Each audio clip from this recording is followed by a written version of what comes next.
Hello everyone, peace of Christ to all. This is a Christian Prince with you, and today we have a very important topic.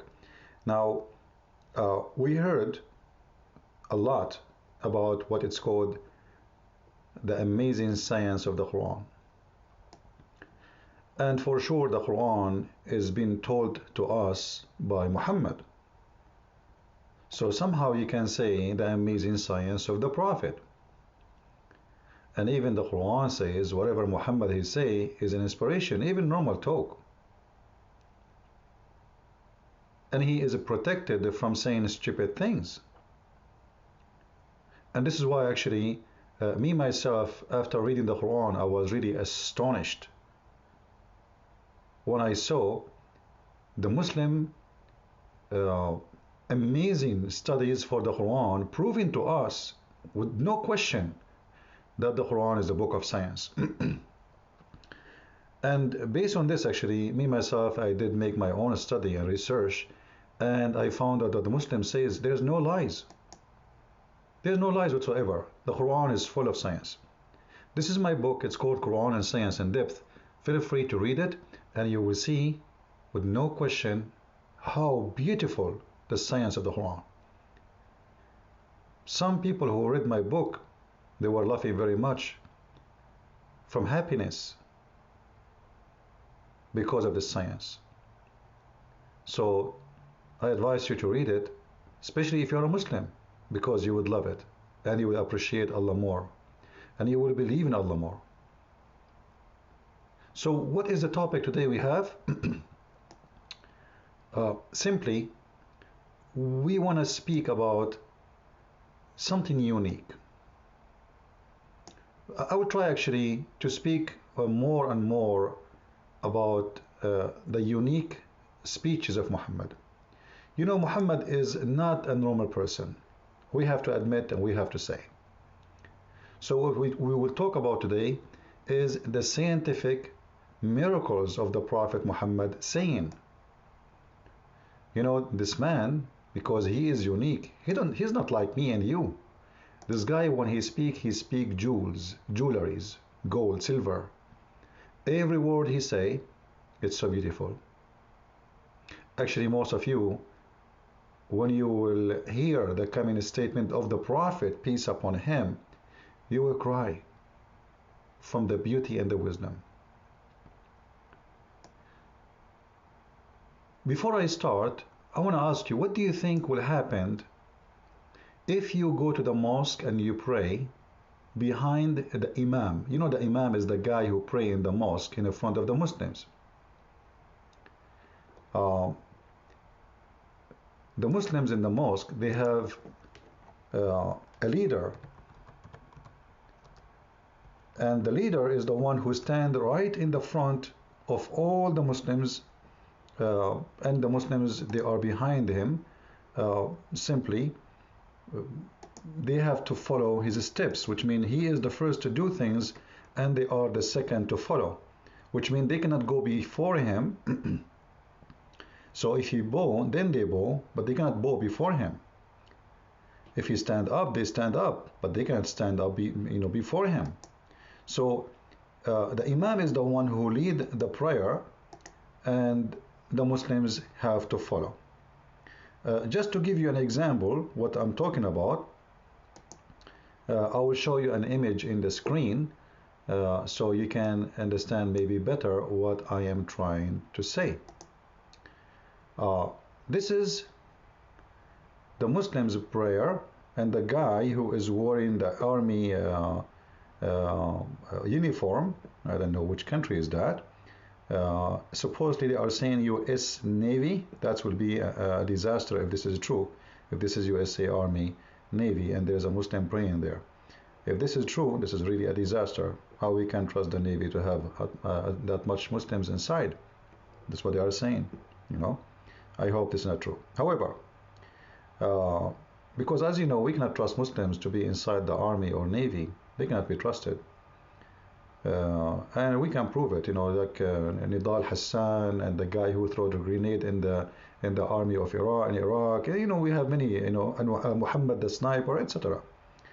However, This guy in the front, as you see in the screen in front of you, he is the one who lead the prayer. So those people, they are obviously they are ignorant, because everyone is moving different way, because none of them knows how to pray. And obviously the one who is leading the prayer himself do not know how to pray. Okay? I can tell it from the way he stand. However, supposedly those people, they should follow after him, not before him, which means if he bow down, they bow down after. If he stand up, they stand up after. If he raise his head, then they raise their head. So the question I'm asking you now is the following. If a Muslim, he decide to raise his head before the Imam, the one who is leading the prayer, before the Imam who lead the prayer, what is the penalty for that? I mean, it's rejected. He should not do that. So what is going to happen to him if he raises his head before the Imam? Is it going to be A, the Imam would beat him up? Or is going to be B, Allah will not accept it, which means the prayer, and you have to redo it again, which means the prayer? Or is going to be C, Muslims should kick you out of the mosque? Which one do you think? I will give you a little bit of time to think about it. Now, for sure, Muslims, they don't do things without following the Prophet. So if the Prophet said nothing about this, there's no penalty and there's no problem. And if the Prophet says something about it, that's mean you have to fear what the Prophet said. So what is the consequence of you raising your head before the Imam?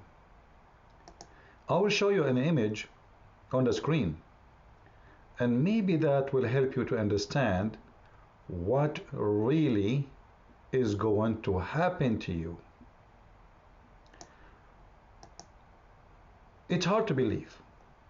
According to the Prophet Muhammad, peace upon him, if you raise your head before the Imam, Allah will turn your head to a head and your face to a face of a donkey. And by the way, I know a lot of Muslims, they used to have a normal face, and after going to the mosque and doing such a mistake, Allah, he turned their face and their head into a very beautiful face of a donkey as a punishment, as a penalty. Which means none of the three options we choose is really what will happen to you if you are a Muslim and if you decide to raise your head before the Imam. Now, maybe some of you will say, well, this can't be true. There's no way the Prophet Muhammad, peace upon him. You know, Prophet Muhammad is a prophet of peace. Like, don't, you know, you see today there's the Muslims, they killed more than 40 people in Belgium. You know, it's not a big deal, man. This is a peace. It's peace. You saw nothing yet of the peace of Islam and the wisdom of Islam and the amazing beauty of Islam. This is nothing. Just wait. It's coming more and more. Now, let us go and see the reference, because some Muslims, they might say, this guy is lying to you. This is not true. It is a fabrication. Is it? Let us go and see and check with our own eyes. The hadith is in front of you, and this is Sahih al-Bukhari. The Prophet said, is it he who raises his head before the Imam afraid that Allah may transform his head into that of a donkey, or his figure face into that of a donkey? I am really astonished with this amazing discovery, because it is true. If you go in the Middle East, you see a lot of donkeys. Unbelievable, man. Like, if you don't believe me, I don't know, like, how I can make you believe me, because it's hard. You know, you guys are infidels, and you might not believe it, but it is a fact. If you go in the Middle East, you know, like, how you can ignore such, you know, such a knowledge and such a truth? It is true. And the Prophet, there is no way he will know such a thing by his own, like, this must be coming from God. You know, for me, each time I look as an example at the head of Ahmadinejad, I see something makes sense there.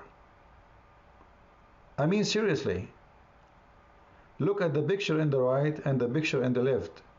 I think what happened to this guy, that one day he rose his head before the Imam, and Allah made his face look like a face of a donkey.